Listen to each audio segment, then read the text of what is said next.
3 words: shady, shady, shady. That's all I have to say about Elections BC at this point. I'm Drea Humphrey with Rebel News, bringing you another report at our special website called bcelectionintegrity.com, and you're not going to want to miss a second of this one.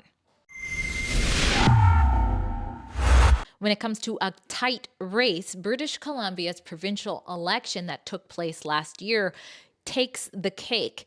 If you recall, the NDP government won by a mere 1-seat majority government, and that seat was given to him by a riding that remains in question legally.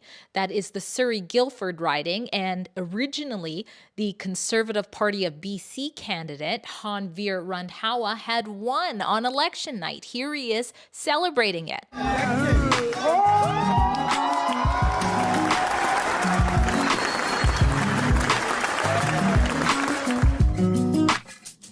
That celebration was short-lived, if you recall, and you've been watching my reports at bcelectionintegrity.com, because after a recount, it was said that the NDP's Gary Begg won by a mere 21 votes. And then Mr. Randhawa and his team investigated, they knocked on doors, and they brought forth real, tangible evidence that, hey, there is something weird here. There are irregularities in the voting. In particular, we've talked a lot about a lodge where over 20 people, almost the whole lodge, voted, even though there was a voting station right across the street from them at a school, and they were mobile. But here's the thing. Some of them couldn't speak English. Some of them were unlikely to be able to understand how to vote because of their mental health or even in some cases their physical health. And some of them were fine to vote on their own. So why are they voting by mail? Well, now, Mr. Randhawa has even more evidence that he's going to go through in this report. He filed a petition back in January, and there is going to be a trial that I will be covering at bcelectionintegrity.com. But he's just made amendments on June 17th to add more evidence of irregularities. But the kicker is Elections BC knows they did wrong. They know they did wrong, and they have been hanging on to that information for months. Again, watch this whole thing, share this whole thing. Let me know what you think in the comments. And we do have the option of demanding that there be an independent review and probe into all of Elections BC, because this isn't even the only situation where this agency is now completely in question on whether or not they are competent or if something else is going on. Yeah, so what is going on is basically before we had a petition, I had, after doing my due diligence, making inquiries, we figured out that there were violations, right, to the Election Act, irregularities. So what has happened now in the previous petition, we have alleged a certain number of people voted who were not resident at that time when they voted, and there were certain irregularities in a lodge in Surrey, where certain people could have voted through mail-in ballot and they did not understand what they were doing. So, but this is all based on discussions I had with certain people from my volunteers had from the lodge, and also what my volunteers did is go to these homes and figure out that who was a non-resident, or we've had some information. We figured out that they were not residing at that house from where they voted. So then the question became is, yes, they were not residing at that house from where they voted, but did they move within the riding somewhere else, right? So then after doing those inquiries now, we have finalized that 14 people were actually out of the riding when they voted. So those are the non-resident voters, which have been solidified now. And then further we have is Elections BC now in their unfiled response to our petition, they basically have admitted that the way they have provided the mail-in ballots to one person at the lodge, that they have violated Election BC's Act, certain sections. So basically, one person from the lodge using one email address, one IP address, Wow. ordered all those 22 votes, which is in violation of Election BC's Act. But Mhm. then Elections BC, fulfilling that request, also contributed in the violation. So they violated the act without making sure that the individuals at that lodge have proper measures in place and they would understand how they're voting and whatnot. So that now is the new evidence that came forth after we asked Election BC to do investigation. They refused to do it.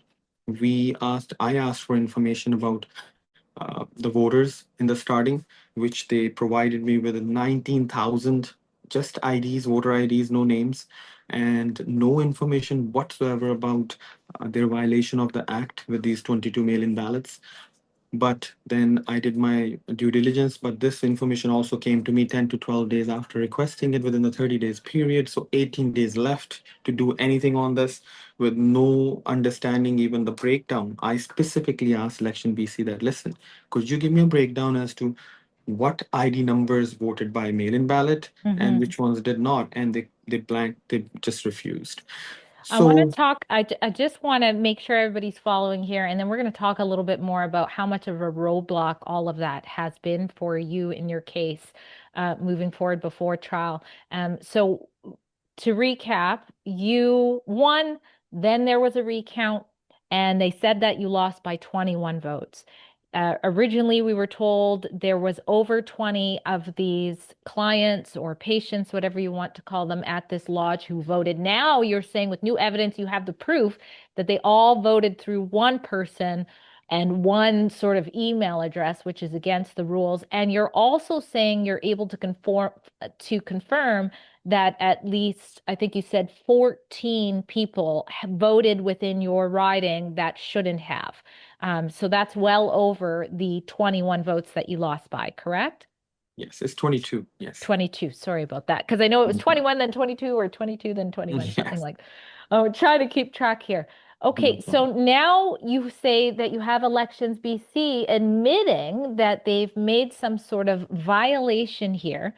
But as you're going to go into this trial, which we're expecting to happen sometime in September, you're being told that you have to argue sort of a more narrow, not argue, but you can only tackle a more narrow scope of all the wrongs that have happened here. Explain why that is and why you think that's unfair.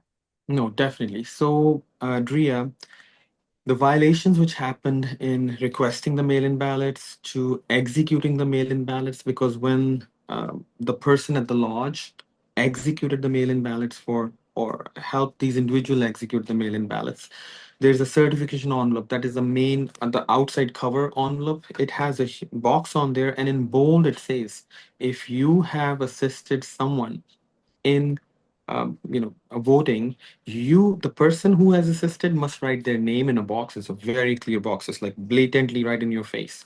So you have to write your name and the signature. It says your signature must go in the signature box, which is the person who is helping, not the person who's voting. So all these 22 envelopes, when we got the copies from Election BC, what we observed was that none, it was completely blank, as if nobody assisted them, and the signature box has a signature of the voter instead of the person who assisted them in voting. So that is again a serious violation of the Election Act.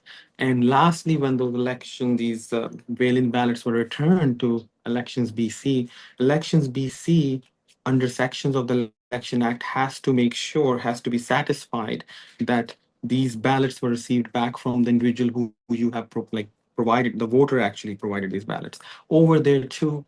They did not conform from the department that provided the ballots versus the department that accepted the ballots. So they violated the Elections Act over there too. So all these violations, but the issue was this, Drea, which is very problematic.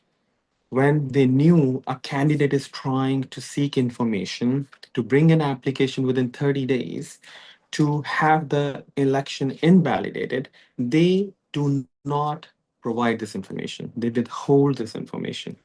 And this information, Ria, was not even in front of the judicial recount judge. Wow. This is insane. And then, very interestingly, in the the response, the petition response, Election BC is of the view that, listen, you did not bring your petition within 30 days. which somehow magically I was supposed to do and know of these violations, even though I tried so hard and I actually could uncover them.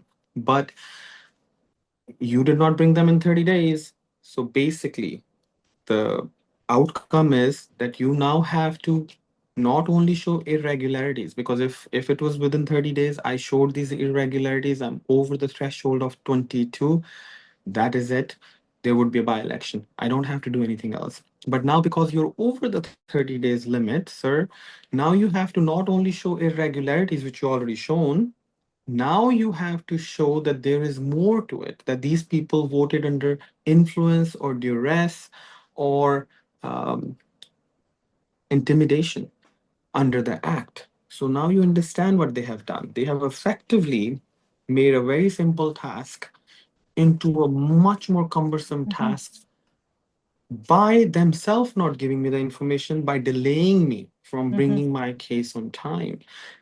And therefore, my lawyer, Ria, we have advanced an argument in our petition now, and we will be seeking for this relief Hmm. that when the party themselves who have to work under a certain legislation, Yeah. they themselves are the wrongdoers in not providing information on time, which delays a candidate to come forward with his application within 30 days, should not be able to rely on that 30 days limitation period. Because if you really think about Ria, Yeah. laws are made for a reason. Hmm. The reason was to do it quickly, and the candidate did everything to do it quickly. And who tried to hinder this candidate?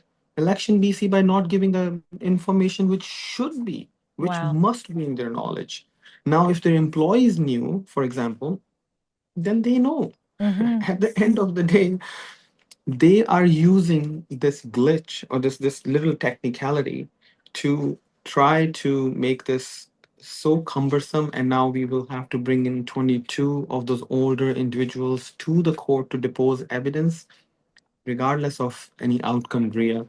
But it does shake your belief in the whole electoral process. It seems like you have to run through all those hoops when it's Wow. blatantly wrong in front of your eyes. This is absolutely scandalous. And just to recap for those who haven't seen all the other reports at our website, bcelectionintegrity.com, you have a an agency funded by the taxpayers who, number one, investigated themselves on this matter when it came to irregularity allegations and said, oops, there was a bit of human error, no big deal, nothing to see here. They took 12 days to give you this information, a whole bunch of information, when they knew exactly what the violations were. They could have just said right then and there, hey, oops, sorry, we did this. How can we rectify this? Not just for you and your riding and all the voters in the riding, but for British Columbians as a whole. They didn't do that.